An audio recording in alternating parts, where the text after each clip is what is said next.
که چیرې موږ تاسې جسم د هندارې مخې ته واقع کو او جسم د ځای څخه بې ځایه نه کو خو د هندارې موقعیت ته تغییر ورکو آیا د تصویر موقعیت تغییر کوي که نه؟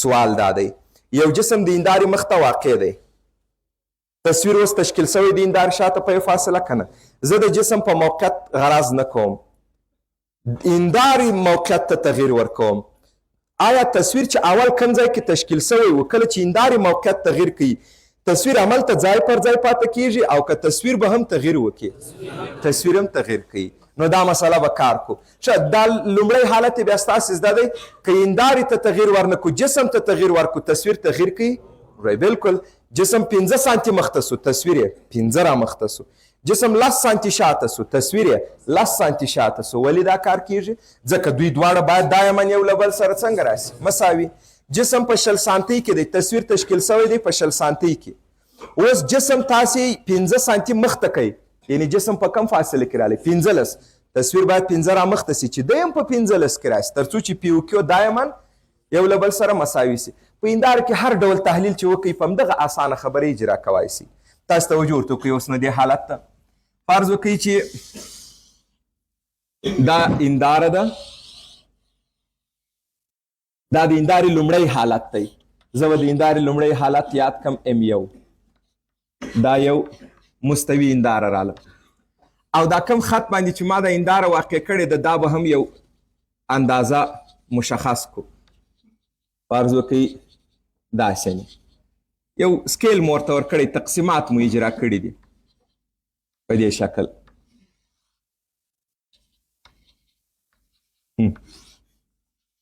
دا رقم اوس تاسې داسې تصور وکړئ چې جسم دلته واقع دی جسم دلته واقع دی دا سو جسم وایس تصویر چیرې تشکیل کیږي نظر دې خبرې ته موږ وایي 3 واحده لیرې دی دا سو هر واحد څومره دی موږ په دې نه خبر اما 3 واحده لیرې دی که نه نو تصویر چیرې تشکیل کیږي 3 واحده لیرې د هندارې شاته 1 2 3 تصویر دلته تشکیل سو راستا مساوي دا سو تصویر زه به دې ته وایم چې دا لومړی تصویر دی دا لومړی تصویر درته رالی اوس څه کار کوم زه هنداره د ځای څخه بې ځایه کوم د هندارې د بې ځایه کولو تر مخ دې ته وګوري اوس که دا جسم د دې ځای څخه رامخته سي تصویر څه کوي دوغومره رامخته کیږي که دی شاته سي دوغومره شاته کیږي نو د جسم حرکت د هندارې مخته په کومه اندازه چې دی د تصویر حرکت هم په همغه اندازه دی او جهتونه هم یو رقم دي که جسم هندارې طرف ته تللی تصویر هم د هندارې طرف ته راځي که جسم د هندارې څخه لیرې طرف ته تللی تصویر هم د هندارې څخه لیرې طرف ته ځي دا چې زوم جهتونه یو رقم دي دا ډایرکشنونه په دې حساب یو رقم نه دي چې مثال که جسم چپ طرف ته روان سو تصویر شی طرف ته روانیږي یو طرف زموږ مطلب څه دی یعنی که هنداره یاد کړو که جسم د هندارې خواته تللی تصویر هندارې خواته که جسم د هندارې څخه لیرې تللی تصویر هم د هندارې څخه لیرې اوس زه هنداره د ځای څخه بې ځایه کوم تاسو فرض وکړئ دا هنداره مو د دې ځای څخه راواخیستل دلته مو راوړل دا هنداره دلته راله اوس نو دلته هنداره نه لرئ تاسې داسې فرض وکړئ دا هنداره دلته اوس ته نه همغه هنداره وه دلته مو اوس واقع کړې ده څومره موږ تاسې هنداره انتقال کړه د دې ځای څخه دې ځای ته 2 واحده زه به د هغه هر څومره چې مو انتقال کړی دی زه به دې ته نوم ورکړم فرض وکړئ ډي په اندازه اوس وایس هنداره څومره بې ځایه سوله د ډي په اندازه مګم ګوري یو بل شرط هم د دې کې په ذهن کې ولرئ هنداره مو د ځای څخه بې ځایه کړله خو په دا دواړو موقعیتونو کې هندارې موازي دي یعنی موازي مو بې ځایه کړې ده یعنی هنداره دلته په دې شکل وه موازي مو راوستل دلته مو واقع کړې اوس دلته تاسې هنداره نه لري اول د دې په حساب باندې ما ته اوس تصویر چیرې تشکیل کیږي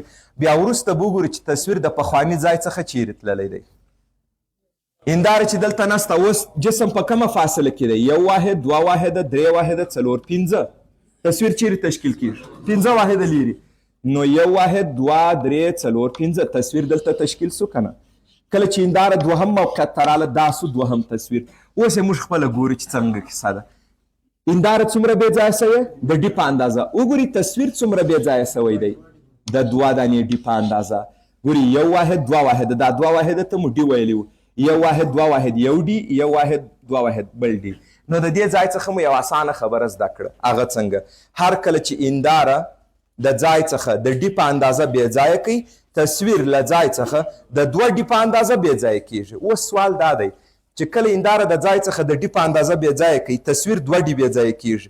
آیا تصویر دا 2 چنده لیرې ځي که رامخته کیږي؟ موږ دا خبره ارتباط لري هندارې ته. که هنداره تاسې یو واحد مخته کړه، تصویر 2 واحده مخته. که مو هنداره یو واحد شاته کړه، تصویر 2 واحده شاته. نو دواړې خبرې یو رقم دي. تاسو اوس د تصویر د موقعیت تغییر د جسم د هندارې د دواړو سره زده کوئ. وایاست د تصویر د موقعیت تغییر د جسم د موقعیت د تغییر سره برابر. جسم یو واحد، تصویر یو واحد. جسم یو واحد شاته، تصویر یو واحد شاته. اوس نو د تصویر د هندارې سره راته وایاست 2 چنده. هنداره یو واحد تغییر وکړي، تصویر 2 واحده تغییر کوي. د دواړو سره موږ تاسې دا مقایسه زده کړه. ښه دا سو یوه مسله. دا و د مستوي هندارې انتقال. د مستوي هندارې انتقال. بله مسله زه داسې درته وایم، تاسې دې ته توجه وکړئ. دا یو مستوي هنداره ده. دا یو مستوي هنداره ده، داسې واقع ده. وړانګه راله پر دې باندې ولګېدل. وایاست دا څنګه انعکاس کوي؟ موږ اول به نارمل رسم کو. دا نارمل راغی پر سطح عمود چې په کومه زاویه باندې دا راغلی، په کومه زاویه باندې، په مغه زاویه بیرته انعکاس کوي که نه؟ په دې زاویه باندې انعکاس وکړئ. دا دی، دا ولاړې. دا وه هنداره. لومړی په دې موقعیت کې ده. تر دې ځایه خو به څه مشکل نه وي، ټول په دې باندې پوهېږي چې په کومه زاویه باندې نور وارد سو، په مغه زاویه باندې بیرته منعکس سو. دا د انعکاس قانون دی. هر څه چې موږ تاسې لیدلی دي، تجربه کړي مو دي، د هغو څه مو قانون جوړ کړی. ستاسو په نظر موږ چې دا قانون جوړ کړی چې وارده او منعکسه باید مساوي وي، د هغه ورځې نه وروسته نور هم دا خاصیت ځان ته خپل کوي؟ نه، موږ د نور خاصیت ولیدی بیا مو قانون جوړ کړی. داسې نه چې موږ قانون جوړ کړی، نور باید د هغه مطابقت وکړي. موږ د نور خاصیت چې لیدلی دی، بیا هم هغه ویلی دی چې دا خاصیت په نور کې دی. نو نور په خپل هم دا کار کوي. زموږ د فورمول په خاطر دا کار نه کوي. همدا کار په نور کې موجود و. موږ تاسې مطالعه کوئ نو ومویل چې دا دواړه دایما برابر راځي. اوس ګورئ زه څه کار کوم. دلته هندارې ته دوران ورکوم. دلته مو هندارې ته څه کار کړی و؟ انتقال. دلته هندارې ته دوران ورکوو. که چیرې زه دا هندارې ته دوران ورکم، د دوران څخه زما مطلب څه دی؟ دې ته وګورئ. فرض وکړئ چې دا هنداره په دې شکل باندې وکنه، هنداره په دې شکل نور رالی ولګېدی، د دې ځای څخه منعکس سو. اوس دا د وارده نور مسیر ته زه تغییر نه ورکوم، دا په مغه خپل حالت کې دی، خو زه دا هندارې ته داسې دوران ورکوم. نو کله چې مو هندارې ته دوران ورکوئ، په دوم حالت کې دا هنداره څنګه راغله؟ دا هنداره راغله دا رقم. دې ته به زه ووایم دوهمي حالت. اوس دلته هنداره تاسې لرئ نه، نو دا نور چیرې راځي؟ تاسو متوجه یاست دا د هندارې لومړی حالت، اوس مو دوران ورکړی دلته راغلی. هغه پخوانی حالت یې اوس ما پر تخته رسم کړی، دا نوی حالت یې پر تخته رسم دی. وارده نور مسیر کې مو تغییر نه دی راوستلی. دا اوس نور چیرې راځي؟ دلته خو هنداره سته نه، نو دا نور به راسي، دلته به وارد سي، دلته ولګېدی. دلته یو نارمل رسم کوي. فرض وکړئ دا نارمل سو، دلته مو یو نارمل رسم کوي. اوس دا څنګه ځي دا وړانګه؟ دا په دې شکل باندې انعکاس کوي چې څومره وارده زاویه ده هغومره باید څه وي؟ منعکسه زاویه باید وي. زه غواړم دلته دا معلومه کړم که چیرې ما د هندارې ته د ګاما زاویې په اندازه دوران ورکړي، دغه منعکسه به څومره دوران کړي؟ تاسو ګورئ دا اولی منعکسه وه، دا دوهمي منعکسه ده. آیا منعکسه زاویې هم دوران کړي چې کله ما هندارې ته دوران ورکوي که نه؟ که دا وړانګه د دې اولي وړانګې سره موازي ده، نو موږ به یو نتیجه داسې واخلو چې ته هندارې ته دوران ورکې، منعکسه وړانګه دوران نه کوي. اما که دا دواړه نه دي موازي، نو مطلب دا سو چې کله هنداره دوران کوي، منعکسه وړانګه هم دوران کوي. تاسو اوس دې ته توجه کوئ، څومره مې هندارې ته دوران ورکړی، زه به دې زاویې ته یو مقدار ووایم د ګاما په اندازه. چیرې ولیکو؟ دغه زاویه به زه دلته درته ولیکم د ګاما په اندازه. صحیح ده؟ دا زاویه هندارې څومره دوران وکړئ؟ د ګاما په اندازه. اوس ګورئ دا اولی مسیر و ده، منعکسه وړانګې دا دوهمي مسیر دی د منعکسه وړانګې. تاسې اوس دې ته توجه وکړئ. آیا منعکسه وړانګې دوران کړی دی که نه؟ دا د منعکسه وړانګې دوهمي مسیر دی او هغه د منعکسه وړانګې اولي مسیر و. دا اول دا منعکسه وړانګه په کم مسیر باندې تله؟ په دې مسیر. چې کله هندارې دوران وکړي اوس منعکسه وړانګه په کم مسیر ځي؟ په دې. نو زه ویلی سم چې منعکسه وړانګې هم دومره دوران کړی اوس په دې مسیر روانه ده. اول خو په دې مسیر باندې تله. نو منعکسه وړانګې څومره دوران کړی؟ دا زاویه سوه د منعکسه وړانګې. زه به دې زاویې ته فعلا څه ووایم؟ تیتا. منعکسه وړانګې څومره دوران وکړي؟ د تیتا په اندازه. غواړم دا معلوم کړم چې دغه تیتا او دا ګاما دا دواړه یو له بل سره څه ډول اړیکه لري. تاسې دلته په نور فزیک کې چې څومره اړیکې غواړي ترلاسه کړي ټول په هندسې باندې کار کوي. دا ټول د وړانګو ډیاګرامونه دي، خطونه دي، ټول په هندسې باندې کار اجرا کوي. ښه توجه ورته وکړئ که دغه اړیکه زه تاسې ته جوړه کړم چې دا څنګه راځي. یو شی دا راته ووایاست. ګورئ کله چې هنداره د ګاما په اندازه دوران وکړي نارمل هم دوران کوي که نه؟ جواب دی نارمل هم دوران کوي. اوس ما ته دا ووایاست چې نارمل څومره دوران کوي؟ آیا نارمل د هندارې په اندازه دوران کوي که نه؟ دا وګورئ فرض وکړئ دا سطحه ده او دا تباشیر دا نارمل دی. اوس وګورئ کله چې هنداره 10 درجې دوران وکړي نارمل څومره دوران وکړي؟ نارمل هم 10 درجې دوران کوي. نو دغه نارمل د دغه نارمل په پرتله څومره دوران کړی دی؟ د ګاما په اندازه. نو دغه زاویه څومره وه؟ آی. دغه زاویه باید اوس څومره دا زاویه؟ آی جمع ګاما. دا خبره تاسې ومنل؟ اول د نارمل او د وارده ترمنځ زاویه څو؟ آی. اوس د نارمل او د وارده ترمنځ زاویه باید څومره وي؟ چې کله هندارې د ګاما په اندازه دوران کړی نو نارمل هم باید څومره دوران وکړي؟ د ګاما په اندازه. تاسې دې ته توجه وکړئ دا سطحه سوه دا نارمل سو. اوس که دا هر څومره دوران کوي نارمل په همغه اندازه باندې دوران ورسره کوي که نه؟ نو دلته چې د وارده وړانګې او د نارمل ترمنځ زاویه آی و دلته د وارده وړانګې او د نارمل ترمنځ زاویه څه شي رالی؟ چې څومره د هندارې دوران وکوي هغومره نارمل هم د ځان سره دوران ورکړی دی. دا خو په دې شکل درته راغی.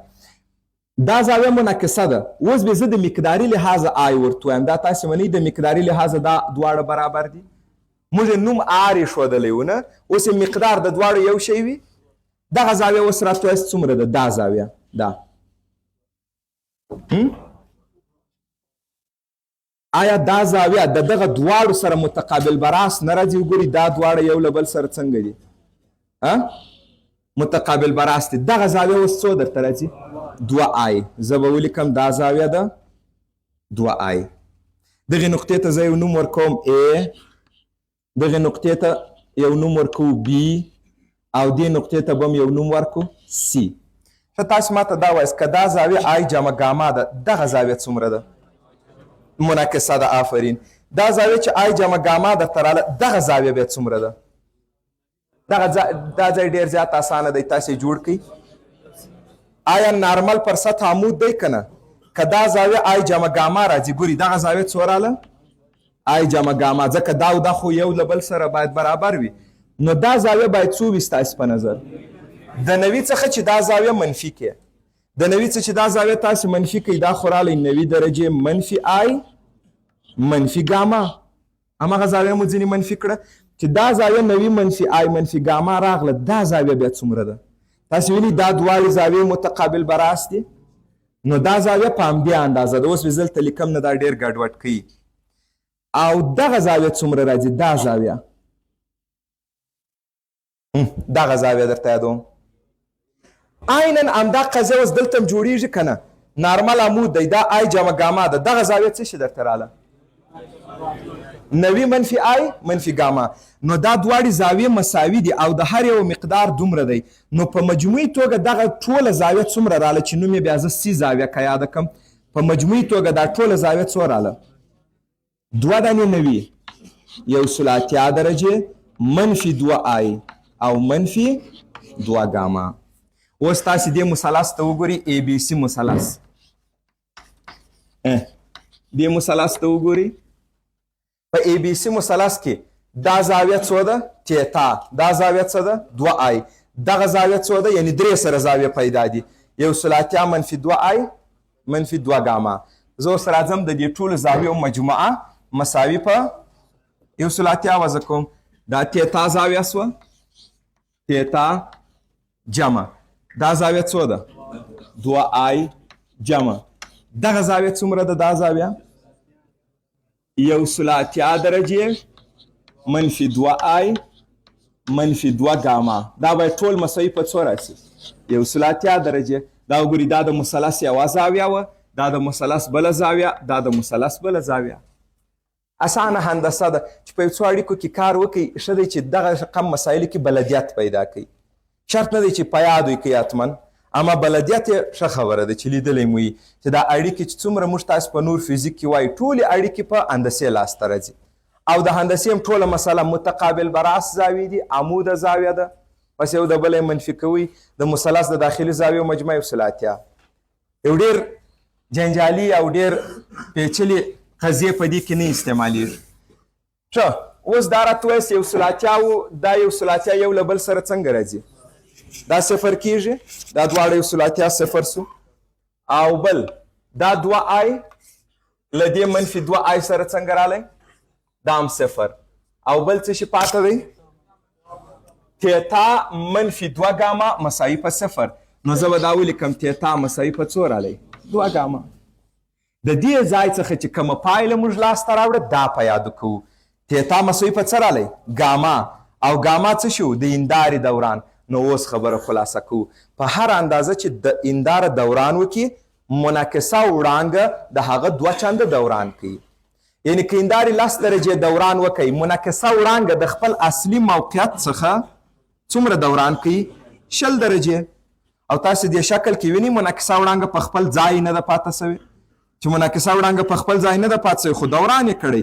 نو دا دوران یې څومره راغلی د هندارې د دوران 2 چنده. دا تیتا مساوي په څو رالی؟ دا رالی 2 ګاما. دا پایله موږ تاسو په یادو کوو. دا پایله په یادو کوو چې هنداره څومره انتقال وکړي تصویر 2 چنده انتقالیږي. دا پایله په یادو کوو چې څومره هنداره دوران وکړي منعکسه وړانګه د هغه 2 چنده دوران کوي.